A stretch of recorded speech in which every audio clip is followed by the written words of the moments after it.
Wait a minute. The devil works hard, but Kris Jenner works harder. The momager of 6 has built a multi-billion-dollar empire by keeping the Kardashian Jenner name in the...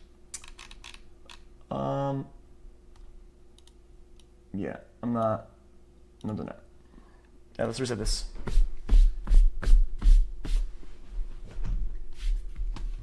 Because I tried one time, it didn't work.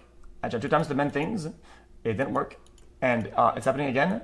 And this time, I will with actions. Yeah, I'm moving on. The devil works hard, but Kris Jenner works harder. The momager of 6 has built a multi-billion-dollar empire by keeping the Kardashian Jenner name in the media, but the one tactic that works best is high-profile relationships, since people can't help but be overly invested in celebrity couples. Kardashian relationships are often short-lived, and they tend to be a bit one-sided. There have been countless men whose careers or personal lives suffer due to their association with the family. This is known as the Kardashian curse. Today we are going to look at the stories of men whose lives may have changed for the worse because of their relationship with a Kardashian, starting with Ray J. Ray J was a teenage R&B sensation. In 1997, when he was just 16 years old, his single, Let It Go, peaked at number 25 on the US Billboard Hot 100 after it appeared on the Set It Off soundtrack. He continued this momentum in 2001 with his second single, Wait a Minute, featuring rapper Lil' Kim, which peaked at number 30 on the Billboard Hot 100 and helped establish Ray J. Okay, guys, I like this guy. Okay, he makes videos. He's talking about his career in music. What about his career in acting?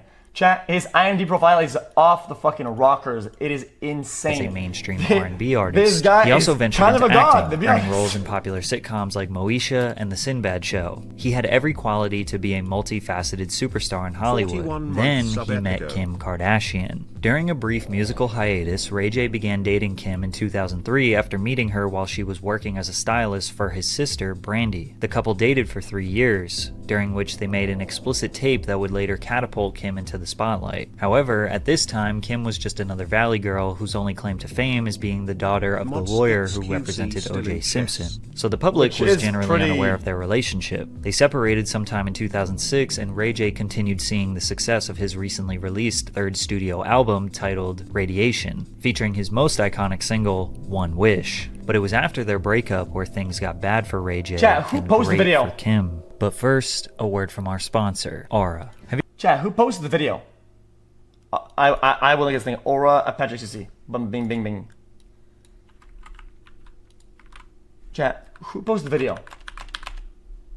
You can go to aura.com/PatrickCC to start your 2-week free trial. Link in the description. Thanks, Aura. Kim began working as a stylist for her childhood friend Paris Hilton, frequently accompanying Hilton to events and parties. Paris had a tape leak in 2004, 3 years earlier, conveniently at the same time her reality TV show, The Simple Life, first debuted. The tape and show combined launched Paris into fame. It just so happens that the Kardashian family had a reality TV show on the brink of releasing in 2007. Conveniently, in February of that year, the explicit tape of Ray J and Kim made in 2003 titled Kim Kardashian Superstar leaked onto the internet and garnered significant public interest and media attention. Kim filed a lawsuit against Vivid Entertainment for distributing the film, but this was all a part of the plan. Kim and her mother took Paris Hilton's strategy, and it worked flawlessly. Kim addressed the tape on the Tyra Banks show and insisted that she didn't want it out there. However, she dropped the lawsuit just 3 months earlier and settled for $5 million, giving Vivid permission to market and sell copies of the tape.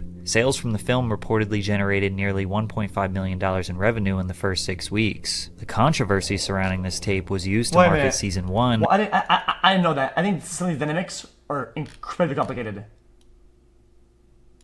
This is the one that said it's off. I removed it. Well, it's not. It kind of is though. He says they know what they're doing, but they sued them. I don't know. Just keep going. Of Keeping Up with the Kardashians. Episode 1 included a large segment about her tape and Kim's feelings about the leak. It was talked about heavily throughout season 1, and this show launched Kim into becoming a household name in Hollywood. But nobody knew this was calculated at the time, and Ray J looked like the bad guy for filming this material. But temporarily, it did help his career. His 2008 album, All I Feel, debuted at number 7 on the Billboard Hot 200, and he had his highest... Chat, I wish you dug deeper in this. Chat, who posted it or who sent it to the company that published it?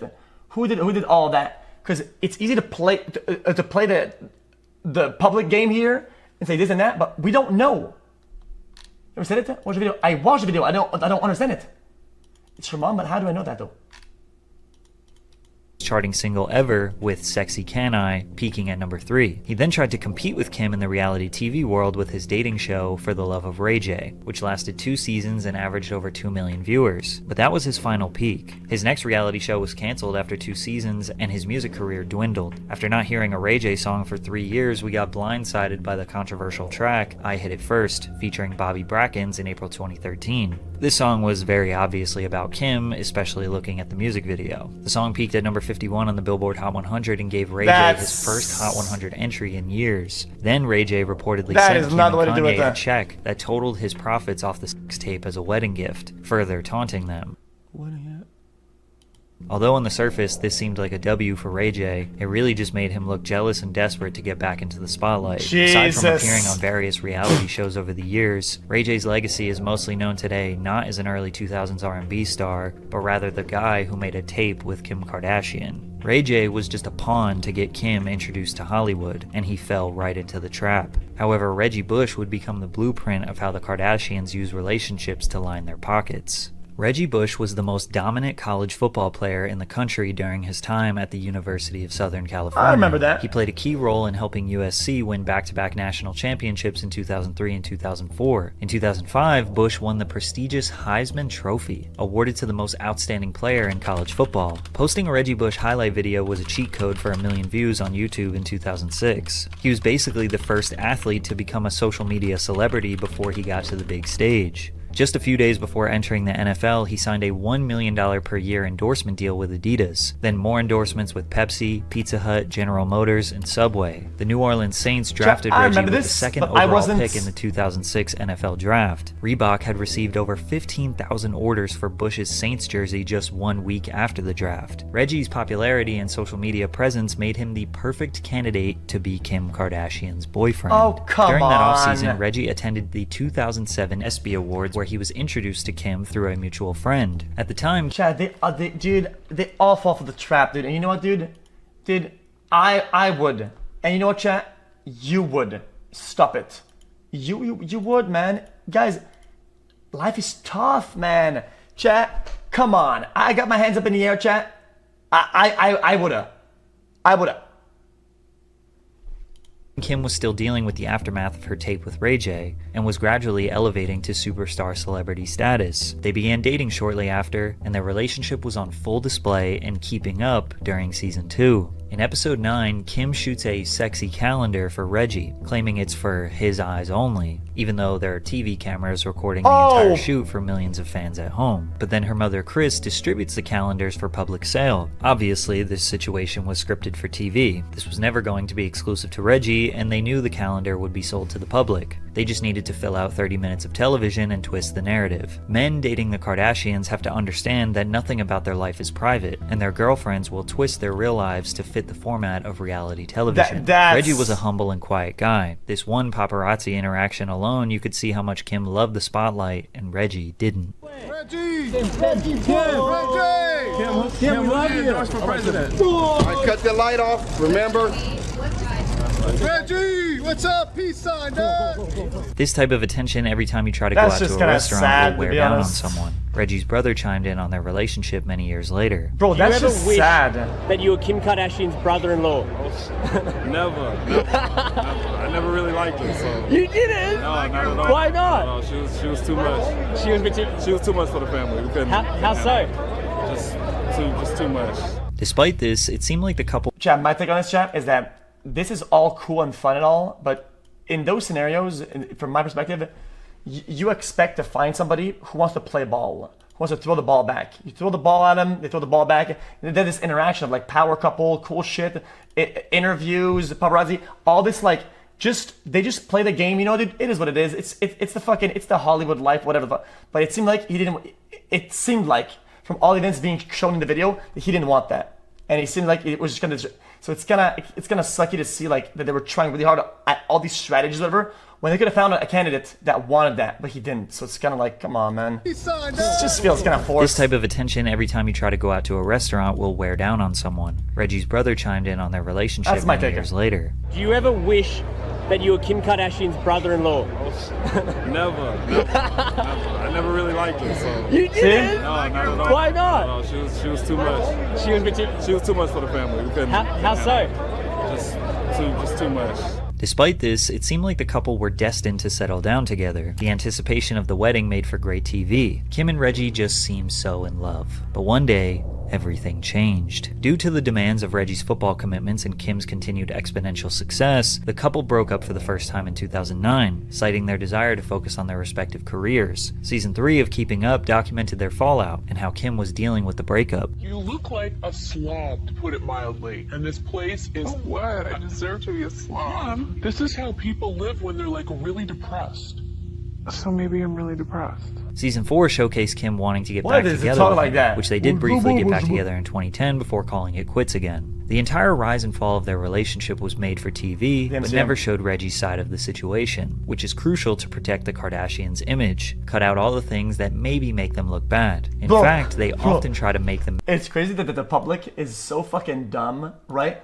That they would need behind the scenes to see how stupid this whole thing is. When you can see right there in the show, the existence of the show is a disaster. Why do you need behind the scenes that, well, this was a little bit fake? The whole thing is dog shit. Like, what? People are so brainwashed. Men look like the weak ones. For example, a press release after their breakup said, Kim is going to be fine either way. She travels the world and has created brands. He just can't keep up. Which is true. Reggie could not keep up with all of the failed brands that Kim was creating. The Kardashian card, a prepaid debit card that was taken off the market within a month due to a firestorm of criticism. The card had extremely high fees and was marketed to teenagers who are less educated on personal finance. Then there was Kardashian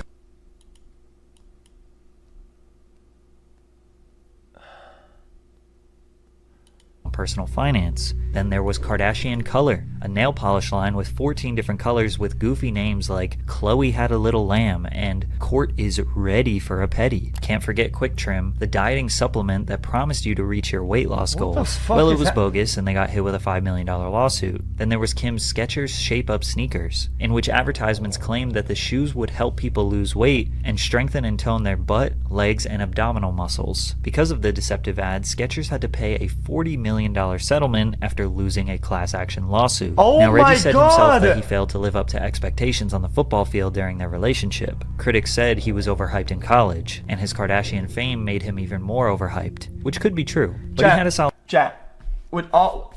I'm not offering blame, but I'm pretty sure all these products are just her, like, signing at the bottom of the fucking page and be like, sure, whatever, right? If they'd actually cared, they would accept these offers, but at the same time, some of the shift behind it is the company's fault, which is why they're getting sued themselves, and they're the one taking the fall for it, not her. Solid career. I think people can agree with that. Super Bowl champion with the New Orleans Saints in 2010, and then went on to play some of his best football in the 3 years after the breakup with Kim. Reggie was inducted into the Saints Hall of Fame in 2019. While Kim's brands and relationships were failing, the reality show writers needed storylines for season 4 of Keeping Up. Luckily, Khloe Kardashian and Lamar Odom became official extremely fast, which ended in him almost losing his life. Lamar Odom decided to skip college and head straight into the 1999 NBA draft, where he was selected as the 4th overall pick by the Los Angeles Clippers. Standing at 6'10", Odom's ball handling ability, passing skills, and court vision were remarkable for a player of his size. He was highly regarded as a teammate and valued for his unselfish play and willingness to sacrifice for the team's success. This unselfishness and consistent production landed him on the Los Angeles Lakers, where he played alongside Kobe Bryant and Pau Gasol, helping the franchise win a championship in the 08-09 season. During that offseason, Lamar met Khloe Kardashian at a party for a fellow NBA player, Ron Artest, in August of 2009. With her, I was like, if I do what I normally do, I'm gonna lose her. And if I lose her, I think it's going to hurt a lot. Right then and there, I knew. We were together every day. It only took 3 weeks before the couple took their next step in their relationship and got engaged. It may seem like it's a quickie wedding to everyone else, but Khloe knows what she wants. What happened? The proposal was recorded and aired on an episode of Keeping Up with the Kardashians, where Lamar began regularly appearing. Just 9 days after getting engaged, Lamar and Khloe tied the knot in September 2009. After the couple was officially married, they signed a deal to co-star on a new reality show, Khloe and Lamar, which would focus on their life together in the first year of their marriage. This relationship was great for business. Like many initially involved with the Kardashians, Lamar played great during the 2009-2010 NBA season, helping the Lakers secure back-to-back championships. Okay, I'm gonna say how it is. Chat, I think this looks like a simple topic. Is, oh guys, you're just making a show. I'm gonna be unfair here. I'm gonna make a lot of conclusions based on no evidence at all.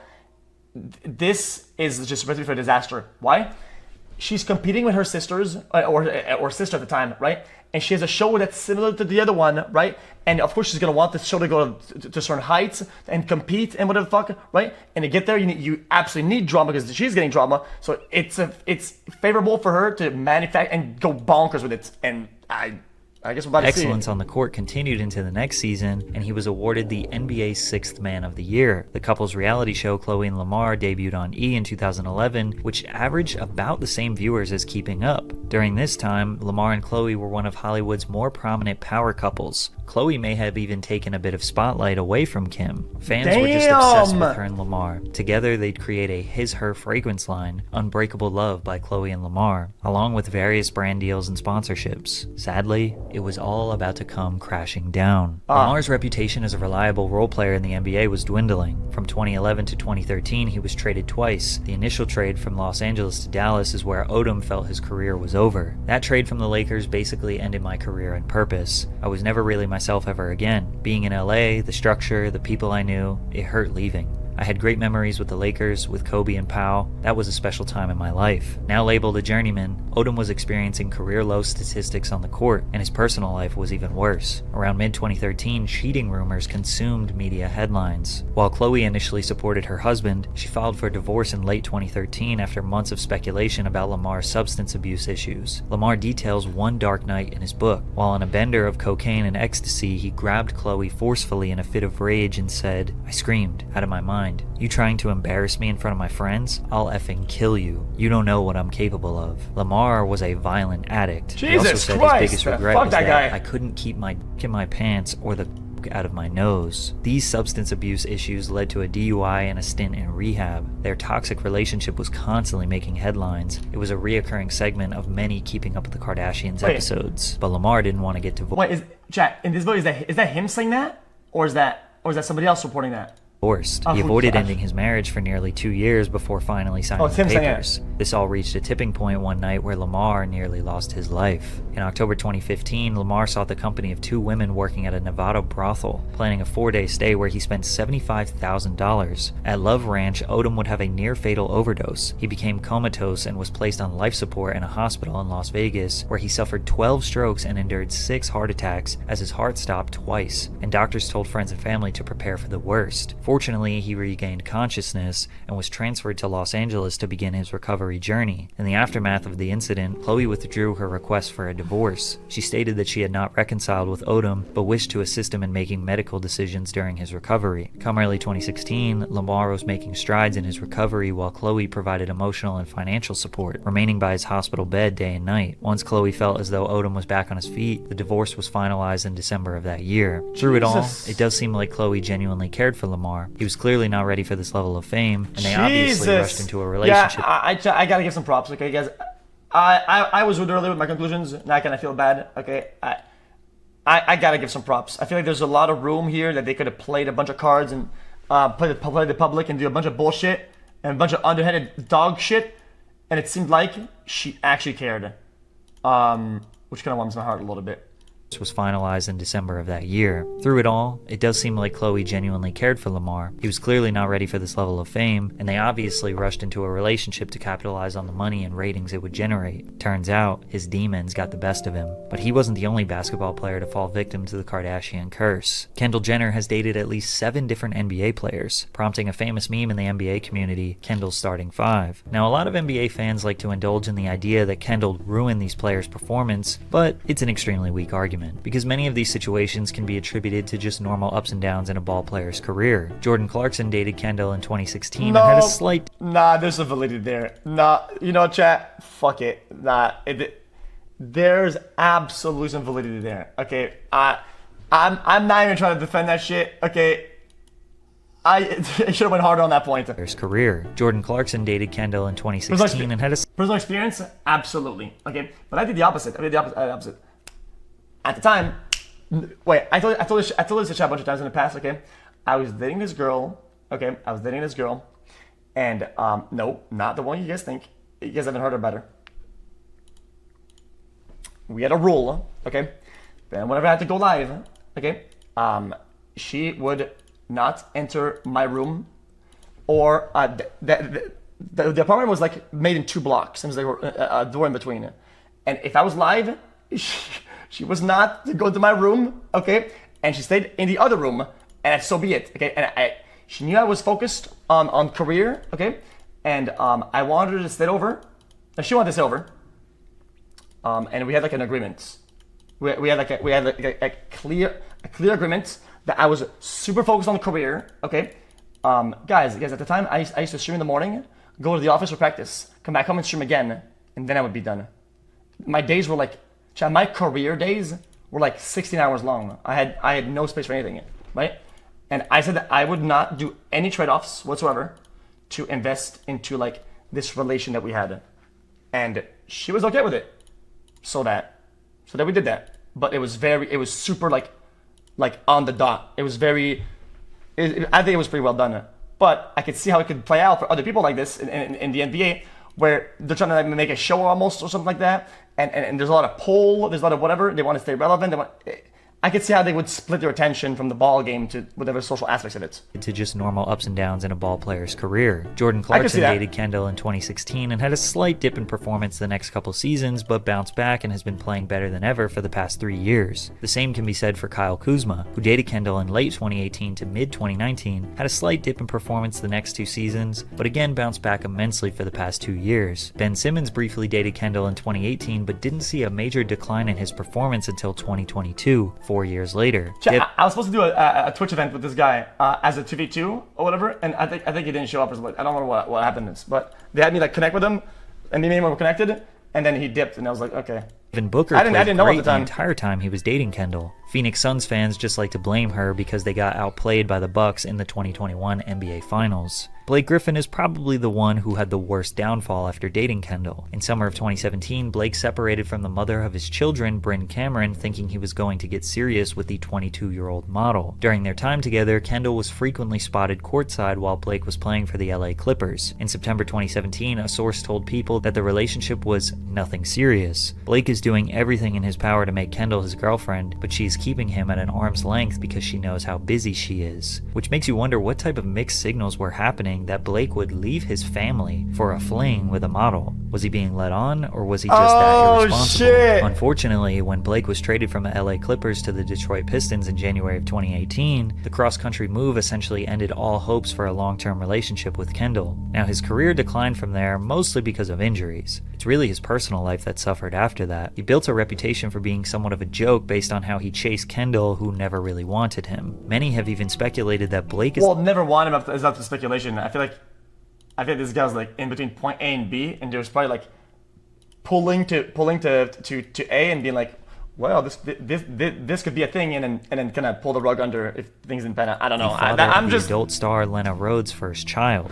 Also, don't have kids with NBA players. That's another one.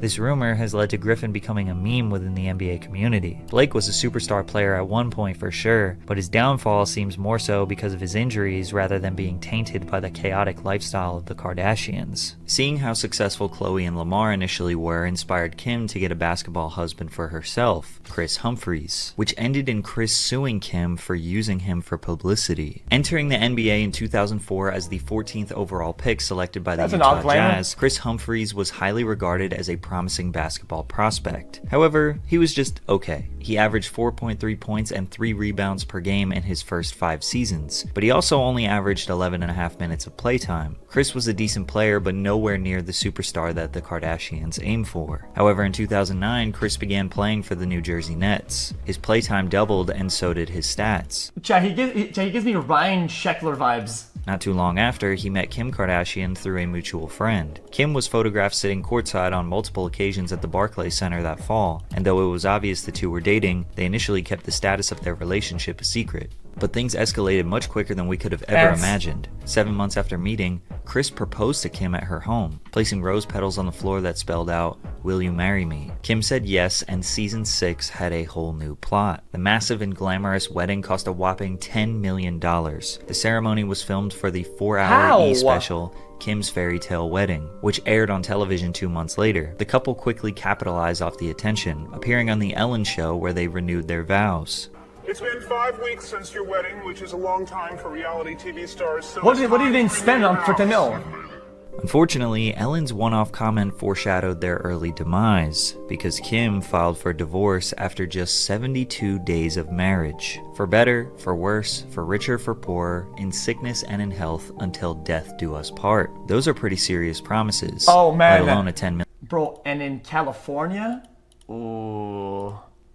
$1 million wedding. Kim said, "I hope this marriage was forever, but sometimes things don't work out as planned," which makes you wonder what the plan was. While Kim seemed content with parting ways, Kris revealed his own statement that he was not done fighting for the relationship. "I love my wife and I'm devastated to learn she filed for divorce." Kardashian fans immediately took Kim's side. They said Kris was always rude to her, and they could tell through the highly edited and scripted TV show that it obviously wasn't going to work out. For example, just saying I want to raise my kids and live in LA. That's where I'm from. That's all I know. Maybe by the time you have kids and they're in school and all that, like, no one will probably care about you, let's be honest. Obviously, this is a very rude and mean thing to say to your girlfriend. However, we don't know how much of this conversation was edited. What if right before this, Kim said, "Well, you're never going to be a Hall of Famer, so you should just quit." They also point to another clip during the wedding rehearsal.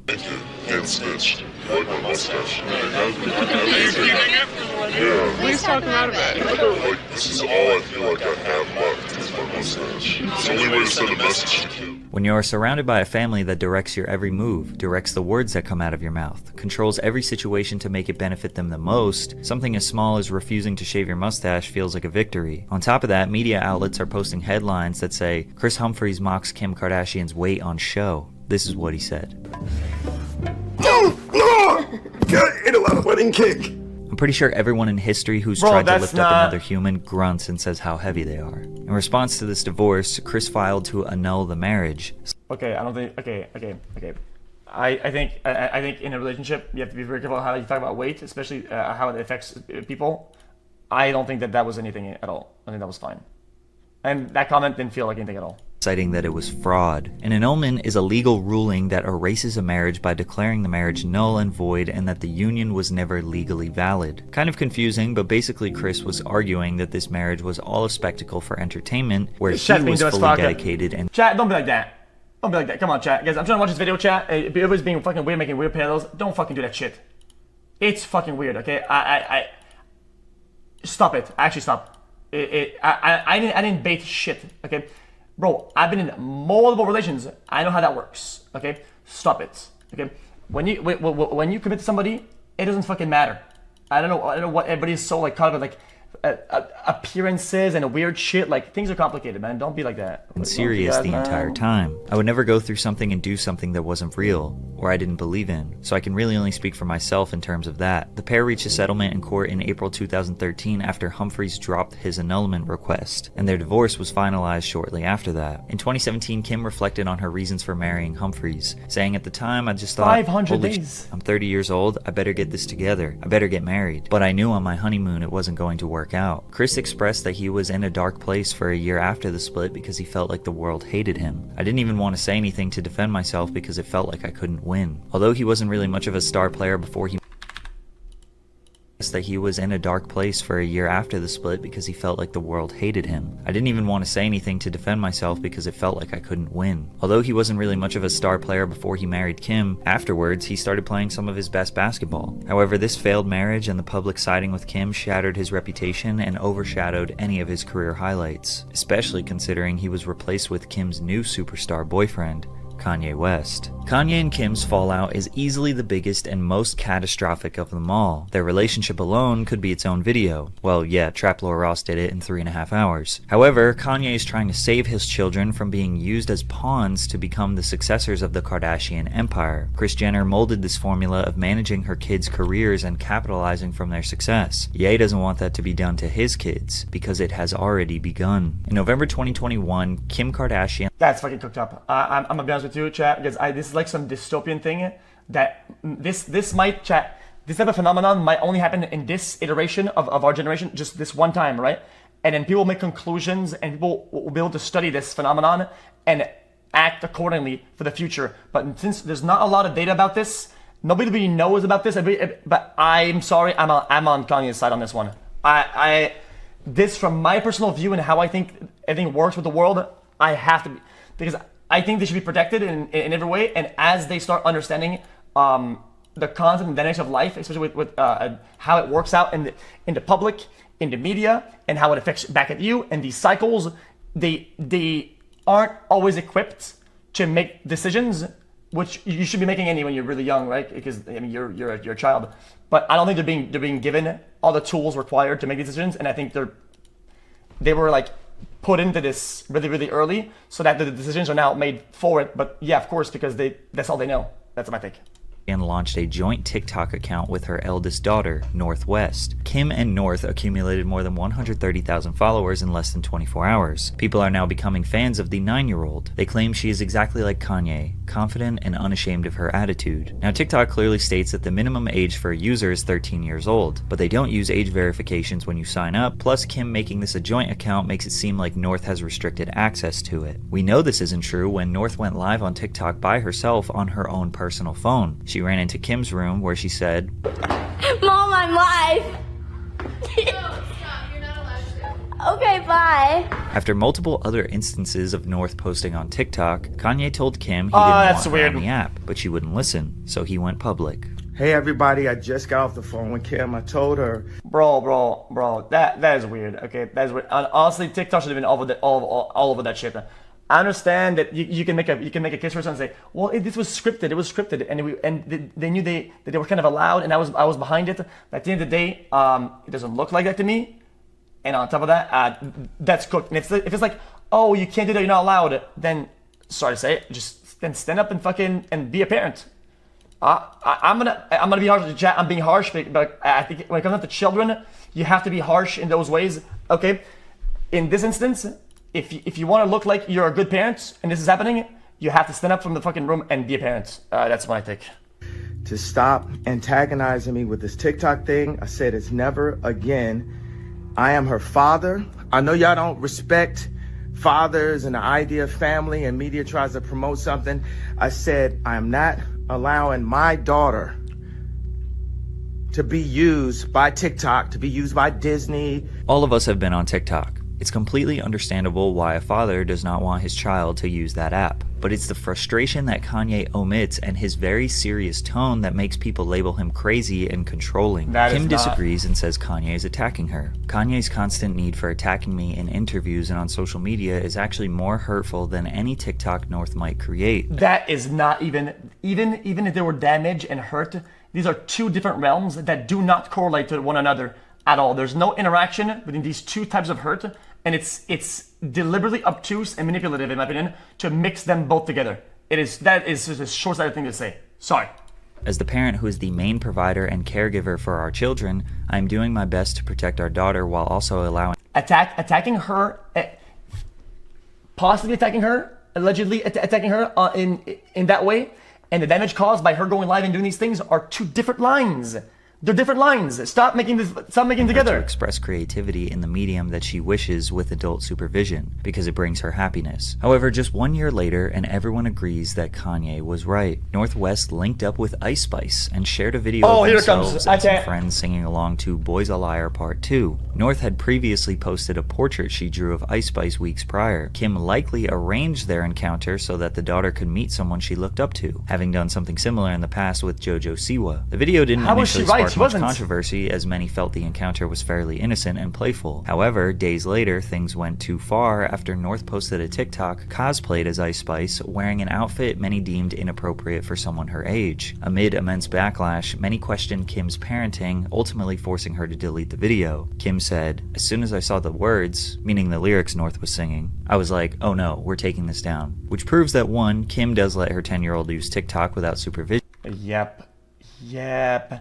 And at that point, damage is done forever. Like, it doesn't matter, dude.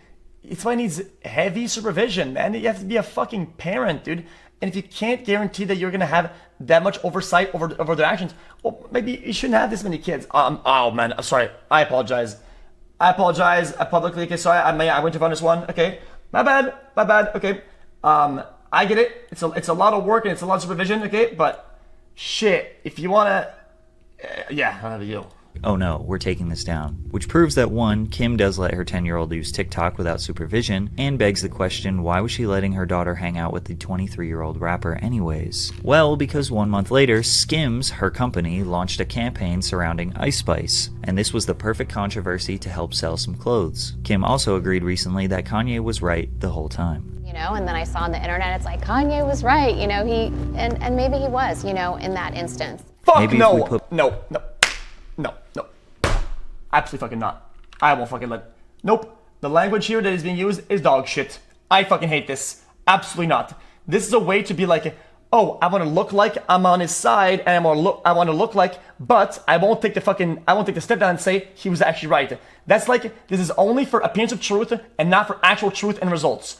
That is that's dog shit.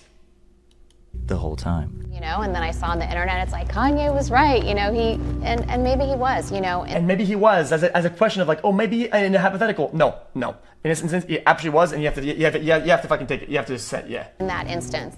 Maybe if we put my family on display, or yours, or anyone's in front of millions, it would be just as messed up as theirs. Life is extremely complicated. To blame these men's downfall or depreciation on a single relationship seems drastic. Not to mention these relationships and family complications are edited, manipulated, and sensationalized for our entertainment. I'm not sure if the Kardashian curse is real. It definitely is extreme to say that these men's lives were destroyed after dating them, but one thing we can guarantee is that the Kardashians always benefit. They will always come out on top.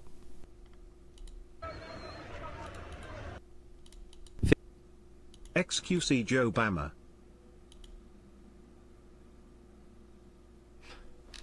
I actually enjoyed that video.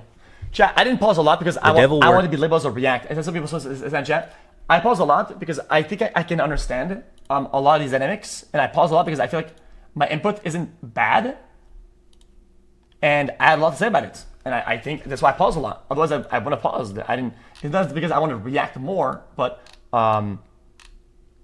yeah, I think that's nothing about it. Especially when there's children involved, it's a whole different ball. It's a whole different ball game. Okay, you don't fuck around when children is involved. You don't fuck around, man. That's just how I see it. Patrick CC does as much research as a third grader on a book report. Get that shit off the airway, SM Walk. One day I'm gonna be a fucking dad. I'm gonna be a fucking. Are you in need of a great one? Okay, I'll be a fucking kick-ass dad, and then nobody can tell me the opposite.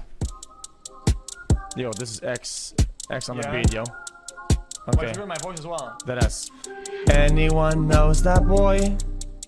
I don't know, he's just so soy. Anyone knows that boy? I don't know, he's just so soy.